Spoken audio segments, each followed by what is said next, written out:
दक्ष मंत्रा में आप सभी लोगों का स्वागत है। डेली करंट अफेयर्स के वीडियो देखने के लिए और नई भर्तियों की जानकारी के लिए चैनल को सब्सक्राइब कीजिए।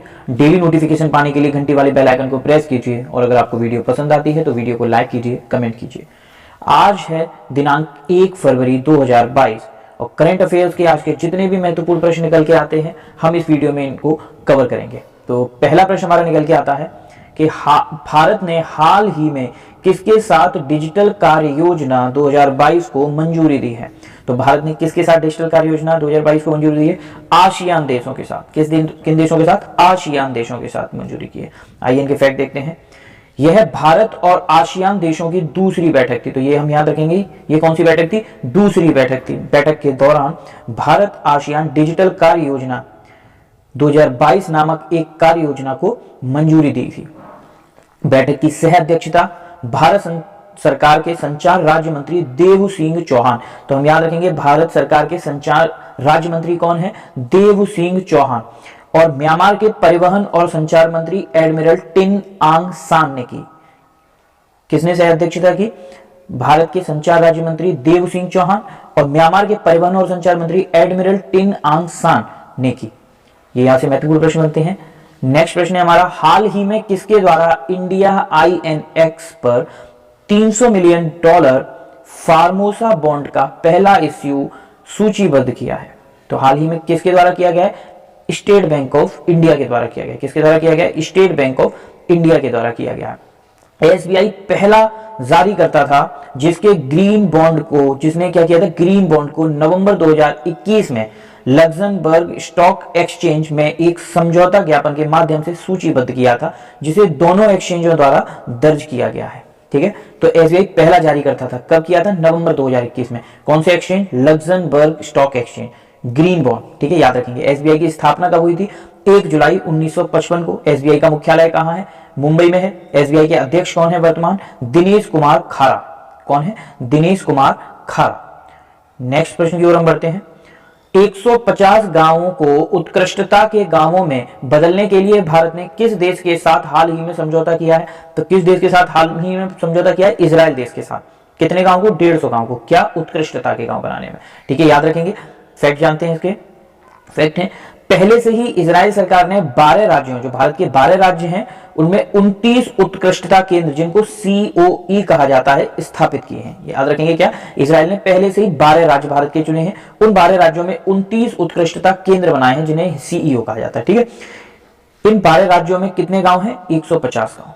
ठीक है, इनको क्या बनाना है? उत्कृष्टता केंद्र। इजराइल के राष्ट्रपति कौन है? इजहाक हर्जोग। क्या नाम है? इजहाक हर्जोग। इजराइल की राजधानी क्या है? जेरूसलम। इजराइल के प्रधानमंत्री कौन है? Naftali Bennett. कौन है? Naftali Bennett. इजराइल की मुद्रा क्या है? इजराइल की मुद्रा है इजरायली शेकेल। क्या है? Israeli shekel. ठीक है, नेक्स्ट, भारतीय मूल के शिक्षाविद सामाजिक नेता बाबा इकबाल सिंह जी का हाल ही में निधन हो गया है। वे कितने साल के थे? तो वे कितने साल के थे? 95 ईयर्स। कितने? 95 साल के थे। फैक्ट जानते हैं, ये इनका तस्वीर है। इनका पूरा नाम क्या था? इनका पूरा नाम था इकबाल सिंह किंगरा।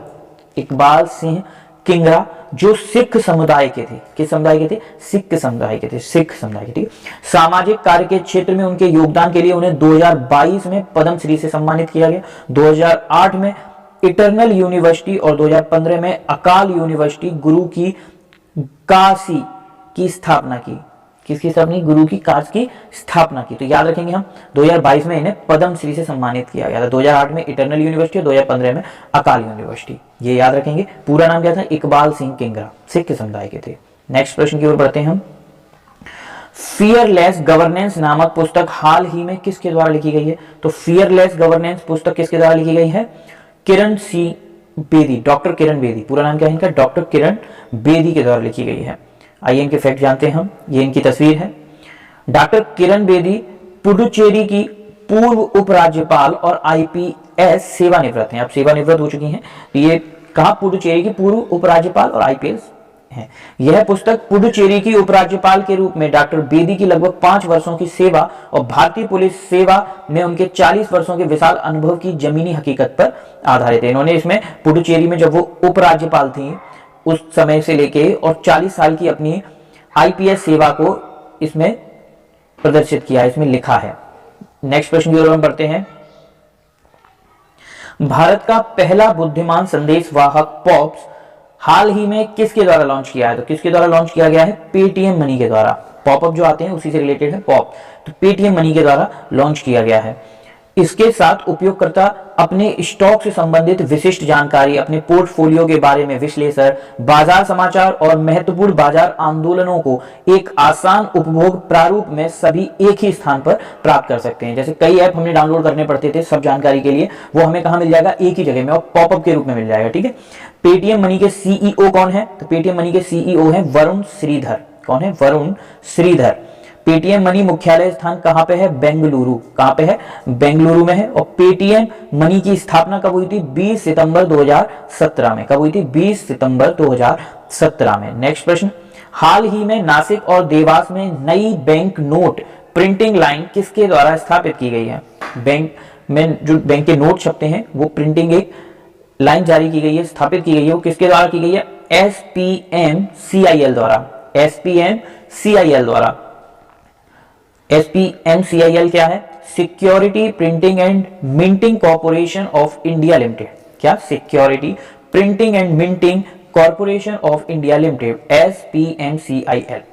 SPMCIL भारत सरकार के स्वामित्व वाली मिनी रत्न कंपनी है जो मुद्रा और बैंक नोट, सुरक्षा कागज, गैर न्यायिक स्टाम्प पेपर, डाक टिकट, passport, visa, cheque, bond, warrant, सुरक्षा सुविधाओं के साथ विशेष प्रमाण पत्र, सुरक्षा स्याही, संचलन और स्मारक सिक्के, पदक, सोने और चांदी का शोधन और कीमती धातुओं की परख के निर्माण उत्पादन में लगी हुई है। तो मतलब लगभग जितने भी हमारे सरकारी काम है उनमें ये सहयोग प्रदान करती है। भारत में बैंक नोटों की छपाई और आपूर्ति के लिए 4 प्रिंटिंग प्रेस हैं। तो ये पूछ लिया जाता है कि भारत में कितनी प्रिंटिंग प्रेस हैं? 4 हैं। पहली यह मध्य प्रदेश के 4 प्रिंटिंग प्रेस है।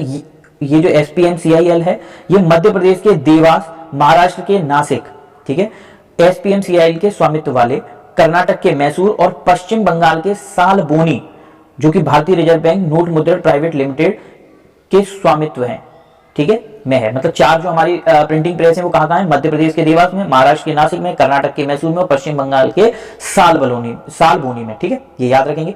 यहाँ ये भी पूछ लेते हैं BRBNMPL की फुल फॉर्म क्या होती है? तो भारतीय रिजर्व बैंक नोट मुद्रण प्राइवेट लिमिटेड। SPMCIL के वर्तमान के अध्यक्ष और प्रबंध निदेशक कौन है? तृप्ति पात्रा घोषा।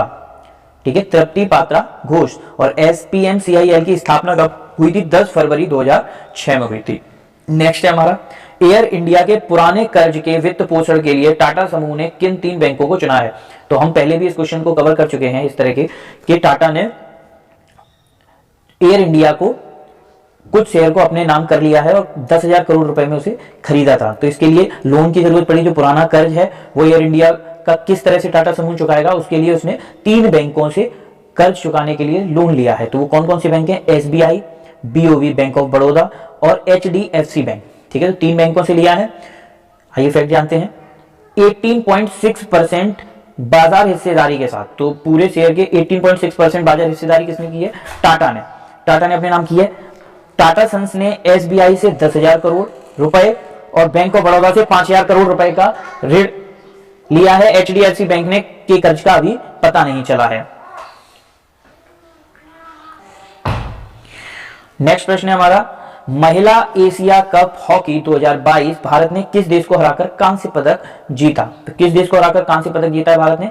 चीन। तो याद रखेंगे, महिला एशिया कप हॉकी 2022 में भारत ने कांस्य पदक जीता है। किस देश को हरा के? चीन को हरा के।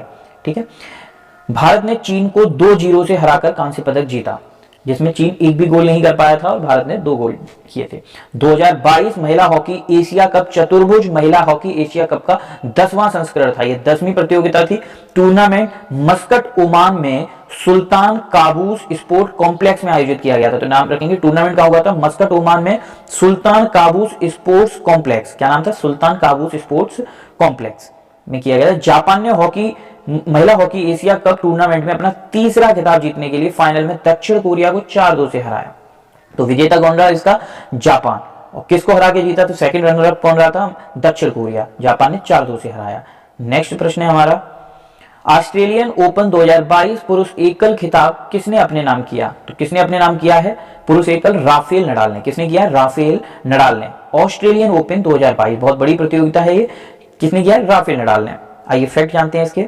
राफेल नडाल जो कि स्पेन के हैं, उन्होंने डेनियल मेदवेदेव रूस के, उनको 2-6, 6-7, 6-4, 6-4 और 7-5 से हराकर ऑस्ट्रेलियन ओपन 2022 में पुरुष एकल का खिताब जीता। तो किसे हराकर जीता? डेनियल मेदवेदेव जो कि रूस के हैं। राफेल नडाल कहां के? स्पेन के। महिलाओं में वर्ल्ड नंबर 1 ऑस्ट्रेलिया की एशले बार्टी, ये वर्ल्ड की नंबर 1 है, उन्होंने यूएस की डेनियल कॉलिंस को 6-3, 7-6 से हराकर ऑस्ट्रेलियन ओपन 2022 में महिला एकल का खिताब अपने नाम किया। ठीक है, तो पुरुष एकल में किसने जीता? राफेल नडाल ने। और महिला एकल में किसने जीता? एशले बार्टी ने। आइए इसके कुछ फैक्ट जानते हैं हम लोग। पुरुष एकल में राफेल नडाल ने, महिला एकल में एशले बार्टी ने, पुरुष युगल में थानासी कोकिनाकिस और निक किर्जियोस ने, महिला युगल में बारबोरा क्रेजिकोवा और कैटरीना सिनियाकोवा ने, मिश्रित युगल में क्रिस्टिना मलादेनोविक और इवान डोडिंग ने। ठीक है, नेक्स्ट प्रश्न है हमारा, विश्व कुष्ठ दिवस 2022 किस दिन मनाया जाता है? तो किस दिन मनाया जाता है? 30 जनवरी 2022 को मनाया गया। इस वर्ष किस दिन मनाया गया? 30 जनवरी। और ये कब मनाया जाता है? जनवरी महीने की आखिरी, जो जनवरी महीने का आखिरी रविवार होता है उस दिन मनाया जाता है। क्या मनाया जाता है? विश्व कुष्ठ दिवस 2022। ठीक है, आइए इसके कुछ फैक्ट जानते हैं हम लोग। विश्व कुष्ठ दिवस, वर्ल्ड लेप्रोसी डे, ठीक है, हर साल जनवरी के आखिरी रविवार को विश्व स्तर पर मनाया जाता है। तो ये विश्व स्तर का दिवस है। इस वर्ष विश्व कुष्ठ दिवस 2022 की जो थीम थी वो क्या थी? United for dignity. United for dignity. तो पूछ लेते हैं कि 2022 की विश्व कुष्ठ दिवस की थीम क्या थी? 2022 की तो क्या थी? United for dignity. कुष्ठ रोग एक पुरानी संक्रामक बीमारी है जो एक बैसिलस माइकोबैक्टीरियम लेप्रेई एम लेप्रे के कारण होती है। तो ये याद रखेंगे हम, पूछ लेते हैं, ये साइंस में आ जाता है क्वेश्चन कि किस बैक्टीरिया के कारण? तो पता है माइकोबैक्टीरियम लेप्रे इसका नाम है, उसके कारण होती है। ठीक है, यह रोग मुख्य रूप से त्वचा, परिधीय नसों, ऊपरी श्वसन पथ के म्यूकोसा और आंखों को प्रभावित करता है। ठीक है, तो ये याद कर लेंगे। इस दिन की शुरुआत 1954 में फ्रांसीसी परोपकारी और लेखक राउल फोलेरो, किसके द्वारा? राहुल फोलेरो ने महात्मा गांधी के जीवन को श्रद्धांजलि के रूप में की थी, जो कुष्ठ से पीड़ित लोगों के लिए करुणा रखते थे। ठीक है, तो याद रखेंगे हम, किसने? 1954 से हुई है, फ्रांसीसी परोपकारी और लेखक थे राउल फोलेरो, उन्होंने की थी। ठीक है, नेक्स्ट प्रश्न है हमारा, शहीद दिवस किस दिन मनाया जाता है? तो शहीद दिवस किस दिन मनाया जाता है? 30 जनवरी को। किस दिन मनाया जाता है? 30 जनवरी को मनाया जाता है। शहीद दिवस हर साल 30 जनवरी को महात्मा गांधी जी की याद में मनाया जाता है। महात्मा गांधी जी हमारे देश के राष्ट्रपिता, उनकी याद में मनाया था, जिनकी 1948 में नाथूराम गॉडसे ने बिड़ला हाउस, नाम याद रखेंगे, बिड़ला हाउस में गांधी स्मृति में हत्या कर दी थी। तो बिड़ला हाउस में इनकी हत्या कर दी थी गोली मारकर। ठीक है, इस वर्ष राष्ट्र ने 74वां शहीद दिवस मनाया है। कौन सा मनाया? 74वां शहीद दिवस। 1948 से अब तक कौन सा हो गया? 74वां। विशेष रूप से भारत में शहीद दिवस 23 मार्च को भगत सिंह, शिवराम, राजगुरु, सुखदेव थापर को सम्मान देने के लिए भी मनाया जाता है, जिन्हें 1931 में इसी दिन फांसी पर लटकाया गया था। ठीक है, याद रखेंगे।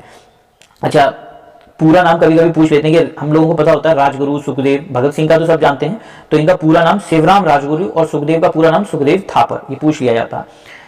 कल हमने बोनस प्रश्न पूछा था, भारत का सबसे बड़ा ईवी चार्जिंग स्टेशन कहां खोला गया है? तो भारत का सबसे बड़ा ईवी चार्जिंग स्टेशन खोला गया है गुरुग्राम में, जिसे गुड़गांव बोलते हैं, वहां पे खोला गया। कहां पे खोला गया? गुरुग्राम में खोला गया है।